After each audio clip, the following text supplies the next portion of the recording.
kapising. Salamat nga pala sa mga nag-subscribe sa aking YouTube channel, Happy 7 of Days. At sa mga nag-view sa aking mga videos, maraming salamat sa inyo. Ang topic natin ngayon ay tungkol sa kung paano magtimbog ng manghunting ng malit. Paano ka makahuli ng maraming malit or banak. Ito yung nasa video namin na to. Night fishing. Kapising, ang tamang pagtimbog ng mga ay during high tide, yung palalim yung papuntang palalim yung dagat, yung lalo sa dapit hapon bago mag alas 6 ng gabi. Mga 5 kailangan na kayo dyan, 5 PM ng hapon inaabang-abangan nyo na yung mga grupo ng banak. Yan ang pinaka magandang oras na hunting ng banak. Abangan nyo kung saan gawin yung grupo ng banak. Pagdating ng bago lumubog yung araw, 5:45, mga ganon, mga 10 minutes na lang or 15, mga ganon, 5 minutes. Yun, saka nyo lalatagan para kasi pag ganong oras, alas 6 hanggang alas 7, halos hindi nila makikita yung lambat niyan. Yan ang tamang pagkataon, lalo na pag high tide nga. Tsaka yung lantong na tinatawag na, yung tapos na yung yan ang maganda naggugrupo yan sila pag pag lantong sa Cebuano, yung tapos na yung high tide. Yan, maganda rin mag-abang yan, yung pabalik din yung tubig sa laot mula sa bakawan.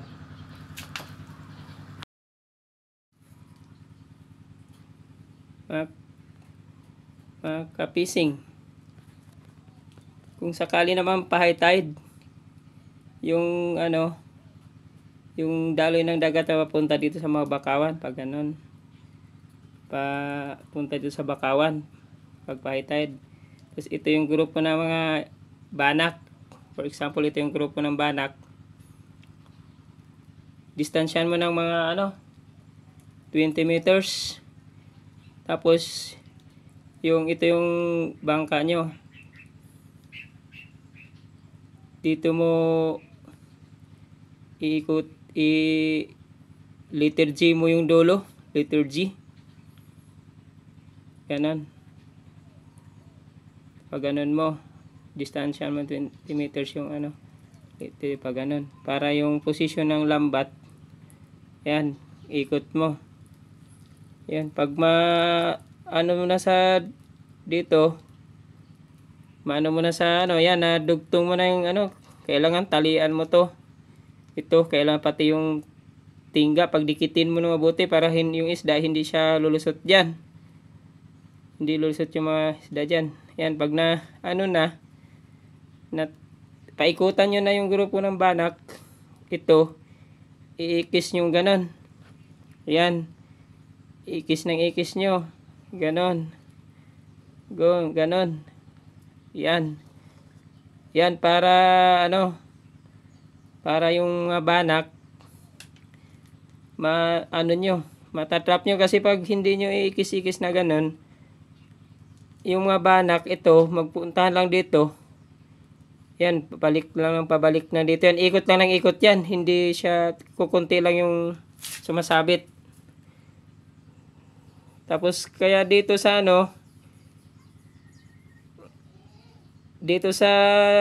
kailangan letter J para kung sakaling pupunta na dito isda na hindi pa kayo tapos maglata, ganon, babalik lang din siyang ganon. Babalik lang din siya dito. Tapos kayo naglalatag pa dito. Ayun, ikis kayo ng ikis. Kung kuwari dito yung banday dito malapit nang naubos, igaganan nyo pa dito, letter G uli. Yun, yan ang pwede ring idikit nyo dito, ganon, letter G, para yung isda ay mahuli. Talagang yan ang diskarte namin sa sa panghunting ng banak yan. Kaya kasi itong banak tumatalon to. Tumatalon pag kuwari dito tumalon siya, tapos natapat siya sa lambat, gumaganon, tumatalon for example dito. Tumatalon niya mabulaga siya lalo na dito sa mga paliko na to. Kasi sa mga liturgy. Sa mga paliko na yan. Ito yung ginagamit namin pag yan yung diskarte namin sa pag ng hunting ng ng banak. Yan. Talagang pag tinamaan mo yung banak, baka sa mga hindi nakaalam, pag idiretso mo lang kasi, kung ari yung latag mo diretso lang, pag ganun lang, nako, yung banak pupunta lang, diretso lang yung latag mo na ganon. Pupunta lang dito yung banak, diretso lang. Kasi napakalinaw ng mata ng banak. Kailangan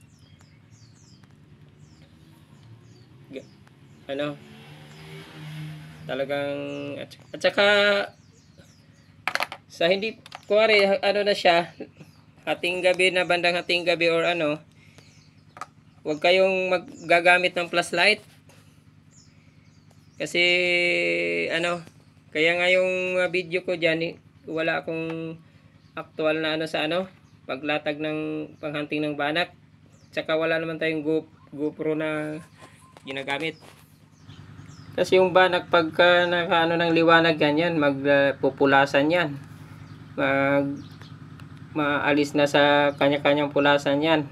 Kaya pwede na kayong gumamit ng flashlight pag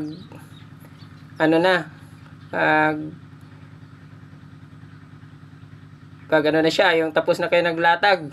Tapos yung flashlight, wag yung isentro doon sa mga lambat para hindi nila makita yung lambat. Doon lang sa bandang gitna, yun, talagang magpupulasan. Dati, nung sinaunang ang gamit ng Petromax, yung digasa na pag yun, ilalabas na yung Petromax, pag hindi pa, nandun lang sa baba ng sa bangka. Tapos, yan, iaangat yun para yung liwanag, yan, magpupulasa yung mga banak. Ang dito na lang aking video mga kapising. Maraming salamat. Sana nakakuha kayo ng diskarte kung paano manghunting ng banak. Sana nakakuha ng ideya at diskarte sa paghuli ng banak.